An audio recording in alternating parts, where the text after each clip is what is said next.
അപ്പോൾ ഗൈസ് നമ്മൾ പുതിയതായി വാങ്ങിയ നിഞ്ച പോലീസ് അടിച്ചു. അപ്പോൾ നമ്മൾ പോലീസിനൊരു പണിയെടുക്കുകയാണ്. എന്നിട്ട് നമുക്ക് ആ നിഞ്ച എടുക്കാം. അപ്പോൾ വീഡിയോ കാണുന്ന എല്ലാവരും സബ്സ്ക്രൈബ് ചെയ്യുക. അപ്പോൾ പോലീസ് നമ്മളെ നോക്കണ്ടേ, നമുക്ക് ബോംബിട്ടെടുക്കാം ഗൈസ്. അപ്പോൾ എല്ലാവരും ലൈക്ക് ചെയ്യുക, ഷെയർ ചെയ്യുക, സബ്സ്ക്രൈബ് ചെയ്യുക. പോലീസിൻ്റെ മുഖത്തൊക്കെ ബോംബിടുക ഗൈസ്.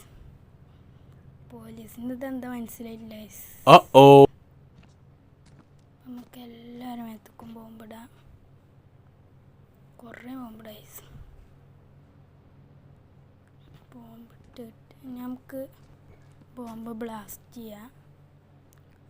നമുക്ക് ഇനി ബോംബ് പൊട്ടണുണ്ട്. എല്ലാവരും ഇങ്ങനെ തെറിച്ചും ഗൈസ്. 3, 2, 1 സർപ്രൈസ്.